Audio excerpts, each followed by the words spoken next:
I explain, yeah, I Welcome to the Why Not podcast with Nimble. Today, we're in the tattoo studio. Hi, Ty. We got James here. Number one studio. Number one studio. That's in Bermuda. James has did 98% of my tattoos on my body. I want to say 98? 90? 90. All right. We'll leave it at 90. 10% is done. Yeah. But a good 90. Quality work. Quality 90%. Right. So, why'd you start a podcast? Why did I start a podcast? Well, in a world of podcasts, what made you think that you had something to offer outside of what was already on offer in the podosphere? I think initially I was intrigued. I'm intrigued with the streaming world, like how people, the Clyde Sonnettes and like our speed. yeah, I should speed. Like I feel like that's me in another life. But obviously, I'm in Bermuda. I wouldn't get any traction doing that, so I was drawn I to. think you could. Possibly. That's actor ass. That's actor Yeah. ass. And it's like with the algorithm even, because I think globally, I think international. If I start streaming here, would it pick up overseas? I don't know. It's worth a try, but that's where my mind was drawn to at first. And then I watch podcasts. I don't even know what podcast I watched that made me want to do this, but I said, why not? Why not do it? And I think winning the FMI award, I felt like I had a voice. I could actually talk. Like that was such a big accomplishment to me. Yeah. Yeah. No, I think, it's funny, like, as somebody who's known you for, how old are you now? I'm 28 now. 28. I met you when you were what? 16.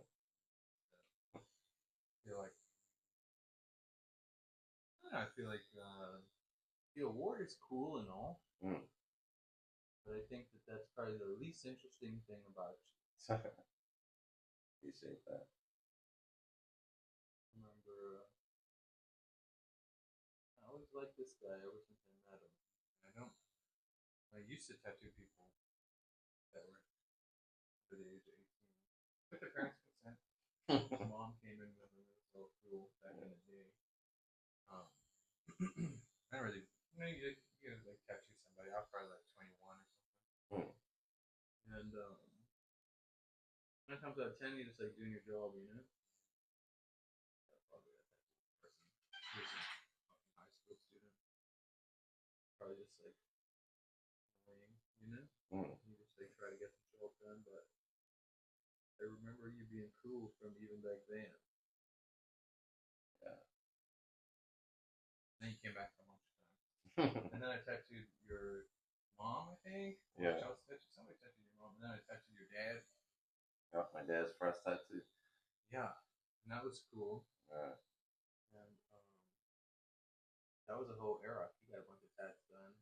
You got a bunch of tats done, and it was like, yeah, it's crazy because it's weird. It's like being a tattoo artist, kind of like being a barber, in a way where like you kind of like grow with your clients. Yeah. You know what I mean? End up tattooing like entire families. Like you meet a guy and were you like a head boy or something at Barkley? Oh no. Far from that. Man.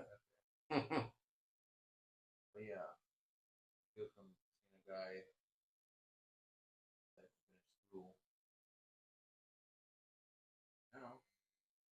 having a baby. Yeah, for real. For those who didn't know, having my first child this year. Blow him up on Yeah. this podcast. So everybody, but it's all good for me to. Everybody already knows. Yeah, it's gonna be a beautiful baby boy. Yeah, I can't wait. But that's a big chapter in my life this year. Jeez. I know. And I proposed to my girlfriend. Hey, now. no. same month. Hey, no. I know. I saw it. Shout out to my girlfriend. My fiance now. Hey, no. Yeah, she's not your girlfriend. Yeah. She's not your baby mother. No. She's your fiance. No. But let's touch on something you're doing recently, because I know you for tattooing, but your murals are going crazy. Yeah. I'm the guy right now. You're the guy. Trying to be. Yeah, I've always been an artist, you know, my whole life. Outside of tattooing, tattooing is just like one of the art forms that I practice, you know. It's the one that I'm mainly known for. A couple years ago, basically the people from Wynwood Walls in Miami came over to Bermuda, did this Bermuda Walls iteration, and they bought, 10 or 15 of the best spray paint artists on the planet, or at least in Miami, the U.S. and Canada. Actually, there was internationals the first year too. So yeah, people literally from all over the world that are just like the best here, Mm. and they put on a crazy show. You know, and they put up huge murals all over the city that no one had ever seen before. You know, we had murals before, but they were just kind of like, like Yeah. community murals, like very homemade vibes, very like chill. And then those guys came here and just like blew it up Mm. and did like huge 50-foot photorealistic murals, crazy stylized illustrations, just stuff that Bermudians had never really seen before locally. Like obviously when we travel, we see that kind of stuff all the time. Yeah. Street art is a very big international phenomenon. But so yeah, when that happened, I went down to the event. I had just like heard about it on the day that it was happening. I didn't hear anything about it, but I went down there. And yeah, like rode my bike down there, pulled up, saw everything. Damn, this is crazy. And I knew one of the guys involved. Well, I didn't know him. I had met him probably once. Mm. Someone told me, "Oh, that's the guy who's kind of put this together." I was there. It was Shanna Hollis. Who the fuck? Who do I talk to get involved with this? I want to be a part of this. Mm. And yeah, basically I went up to Murray Bashir and I was like, "Hey, bro," like grabbed him. I was like, "Yeah, bro, I could do that, you know." Like I could do that. And he was like, "Okay." Like, good morning. Like I was like, "No, like you don't understand. Like I could do that, bro." He said, "Okay, cool. Like I'll hit you up next year when we do it. We'll see how it goes." And yeah, nothing. But I was like, He did message you the next year? yeah. Right. So the next year he messaged me like the week it was Nice. happening. And he was like, "Oh, hey, remember you said last year that you wanted to do this? We're doing it." So I got added in like at the last minute last year. That's the second year that they did it. And then basically, yeah, I did it. And then cool. But I was like, they gave me like a little wall, and they were like, "Oh, you can have like 30 cans, whatever, and see how it goes." So I did that. Mm. It was cool, It was like a nice, it was like a shipping container. Yeah. So it wasn't like a permanent wall in the city or anything. Still very like for the festival kind of vibes. Mm. So that one I really just started to like showcase my creativity, really just draw everything, kind of like from my mind.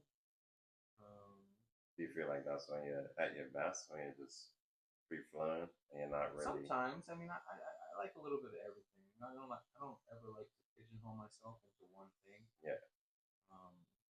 Which is the double-edged sword because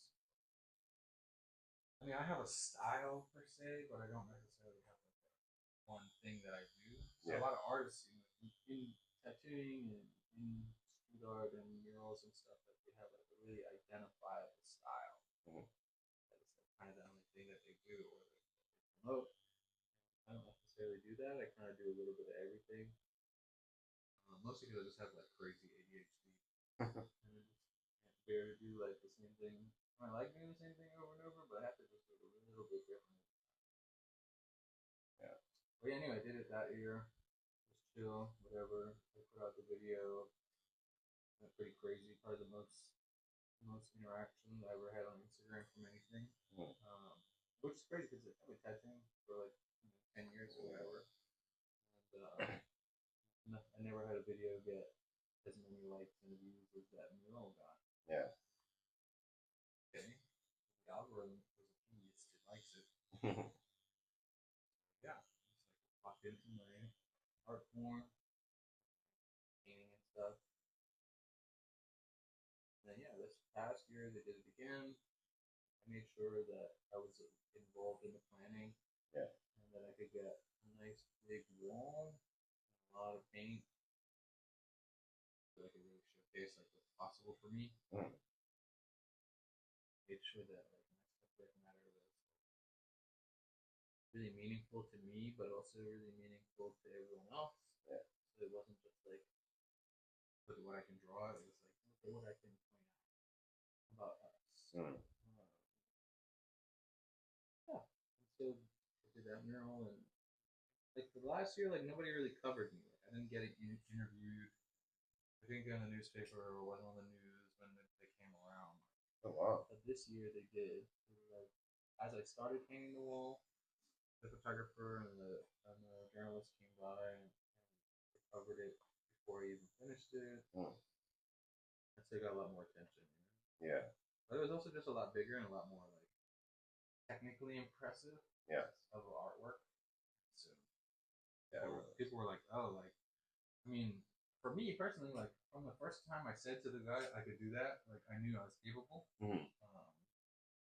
And I was just waiting for the correct opportunity to showcase like what was possible for me. And yeah, so for me, like it was no big deal. I was just like, yeah, like I told you. Yeah. Such a couple years ago. Right? But like the same guy who helps organize it and everything came down to the wall. He was like, yo, what the fuck? I was like, yeah, I literally, like I told you. Those guys do, or like, not quite, but you know, yeah. My own version of it. And needed a shot. And so ever since then, like it's just kind of been, it's addicting too, you know, like to make stuff like that. It's a full body art form where it's like tattooing, it's like just your hands, you know, and it's really small on the body. Whereas like doing like a huge wall, it's like a big dance, you know, it's like a big physical thing, and it's public. Mm-hmm. And like a lot of people are real shy about creativity and like making stuff. You know, they don't want people around, and a mural, like you're on the side of the fucking road. And Bermudans are pokey on a bad day. Yeah. You know what I mean? People are like beeping their horn and yelling out their car windows at you. Nice things. Mm-hmm. But like if you're like a shy, put away kind of artist, then like it's not gonna be a fun time for you. Yeah. But because I've been tattooing for so long, tattooing is like the only art form where the guy who's gonna buy your art stands over you and watches you make it. Yeah.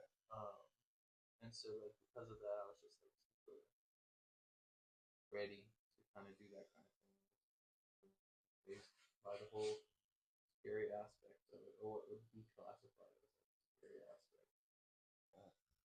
Yeah, so it's popping off, and I'm doing another mural right now by the National Stadium. Go check it out. It's coming together. It's almost halfway. Check it out. Yeah, check it out in like the week. Yeah. So that's for Bermuda National Gallery to run for the arts. They do a mural every year that they do the run, and it's sponsored by Ariel Ree. And then shout out to Ariel Ree. And then I'm gonna do the mural festival in the UK at the end of this month. I'm flying out to Essex, Southend-on-Sea. It's like south of London. It's like where all English people go to the beach. Yeah. And yeah, it's a really huge festival there called Southend City Jam. It's kind of a big deal. People there that have been to Bermuda to paint before. Mm-hmm. Some big names, gigs and stuff. So we're gonna be going there. I'm gonna be going there. Just doing a little tiny wall out there. It's my first like international festival. Yeah.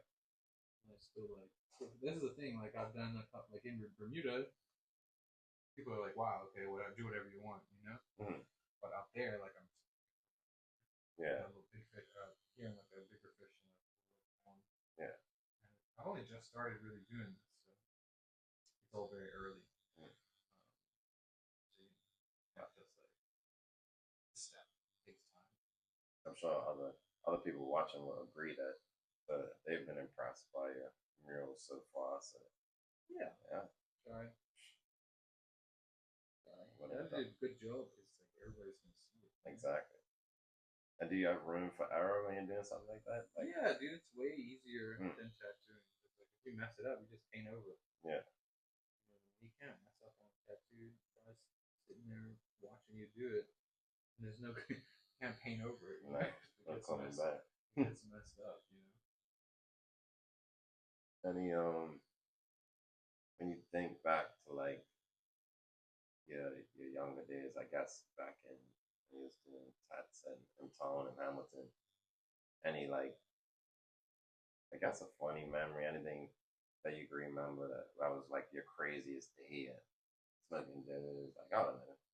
Anything you could any funny stories you got from back then or Not really. I mean, Uh-huh. there's like a lot that I wouldn't want to say on a podcast. You know. yeah. A lot of crazy stuff happened back in the day. Mm. I wouldn't. Yeah. Just Unless- like a lot of funny stuff, you know, too. But like at the same time, like every funny story implicates a person, Yeah. and it's like I wouldn't want to even tell the story because I feel like just telling the story is of the people in the story. We don't wanna- But we like don't a lot of wild, funny, crazy stuff. Yeah. I mean, I think like the funniest stuff is just like any tattoo shop anywhere in any city always ends up attracting weird folk Mm. and like street people and like yeah. So like we were always like cool with like the homeless population, just like addicts and like drunks in the street and stuff. And so like you develop a relationship with all those people because we were just up the hill from like the liquor store and stuff. Just interacting with those guys over the years, some of the funniest stuff. Like those guys are hilarious people. And, I got a lot of that at my job too. yeah, exactly. You know, and even like the same thing with the mural thing. Like when I'm out in some random location, Mm. like people, like a guy would walk by yesterday while I was painting. I don't know his name. I can't remember his name. Always, even in the dead of summer, he has like a winter hat on, like the things coming down the sides. Yeah. And he's like telling me like the story of like random stuff. I don't even know what he's talking about. But he was like, "Yeah, cut master, you know, I'm just picking up the nails and I'm picking up the bolts and I'm just trying to keep the place clean and they don't let me and they're yelling at me and I'm just like, who? What are you talking about?" But like, Yeah. And when I was painting the first Bermuda walls on Parkington Road, Mhm. this guy that like hangs out in the park. It was real cool, like an older guy like that. He's telling me all these stories about old Bermuda and how he used to work in this hotel. And shout out Keynes. You know, I found out yesterday. Switch the topic. We had a Ritz Carlton here down by where St. Regis is. Yeah, it was Yeah, Holiday back Inn. in the day. Yeah, I Too. never. Well, history lesson for you guys. Watch. I never knew that. Yeah, there was a huge hotel. Yeah. Bigger, or maybe, I don't know if it was bigger, but it was a huge hotel down there for years. Hmm. And then they knocked it down in like, when I was in like middle school. Okay. Yeah. And then they've now built another St. Regis, Yeah. Marriott. I think it was Marriott before. I think it changed hands a few times. Hmm. Yeah, that shit was always fun. That's why like you see people go take pictures and stuff out on that old like abandoned fort looking place. Mhm. That was like the water tank for the hotel. It was.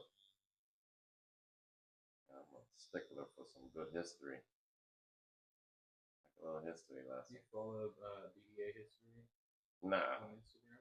I'm more like a some different history, like Stuff in Roman. history. Yeah, I want to know about like wars and stuff like that, like Roman Empire. Any what's one piece of advice you would give to a young aspiring artist coming up that wants to either do tattoos or the senior murals and want to do something like that? What's something that you could leave behind with them today on this Why Not podcast? Be relentless. Don't quit. No matter. I mean, my best advice to anybody would just do like, there's that quote, it's like that famous quote, right? Where it says like, hard work will beat talent. Mm. Talent doesn't work hard. Yeah. Yeah. So it's like, if you're not talented naturally, just outwork everyone around you.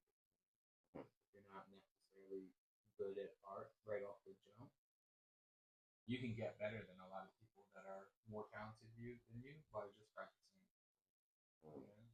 putting in the work. That's the thing. A lot of artists, like, in my opinion, like a lot of people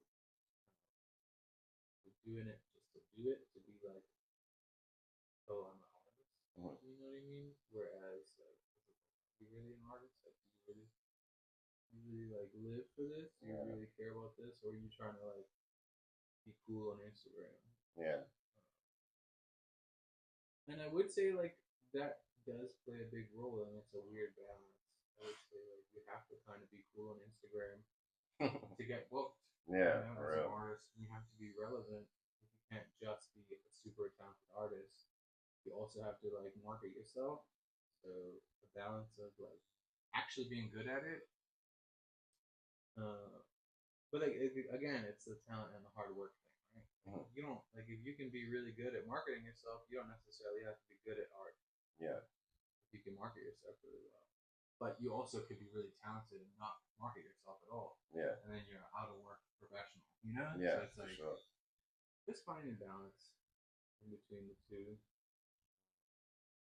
For me personally, like I've always like got into stuff because like I have a big ego. Always like, oh, I want to be the best. You know, like when I got into tattooing, I was like, I want to be the best. Like, Mhm. and slowly but surely, like I learned that there is no best, Yes. and that like trying to like fight to become the best is like a pointless battle. Mhm. And if you're not enjoying the process, then it doesn't make any sense. Yeah. So now, like I think like, it's about just like, am I having a good time? You know what I mean? Mhm. There is no best. There's only whoever is having the best time doing it is the winner. Mhm. You know, Yeah. especially with tattooing, it's all about experience, right? Like I've met people with like the worst tattoo you've ever seen, Mhm. but they love that tattoo Yeah. because they had a great time getting it. The guy who they did it was their friend or whatever, Mhm. and they enjoyed it. They're having a good time. Like they look at that little piece of shit tattoo and they're like, "This is my favorite one." Yeah. And on the contrary, like I've met people who have the most incredible tattoos done by like some of the world's best artists. They like in the process of getting them lasered off because they hate them. Because whether they had a bad experience or like it wasn't the right thing for them at the time, like all that shit comes into account. Yeah. So there is no best. It's just different experience. Art's a really weird thing. People who can just like make one brush stroke on a canvas and sell it for $1 million Yeah. because of who they are and how they explain it and Mhm. how they market it. There's people who like do insane things with a tiny paintbrush that take 4,000 hours and they can't sell their work. Yeah. I don't know if there was any advice in there at all. Yeah. Yeah, advice they said in the beginning, he said hard work outbeats talent. Talent Talent doesn't work hard. doesn't work hard. See? stuck with me. Hope it sticks with the viewers that are watching You this can't also. move. I'm catching you. Oh shit, my bad. Sorry. Still moving. Yeah. Yeah. Thanks for tuning in to Why Not Podcast with Nim. James here. Why not? Why not? Why not? I explain.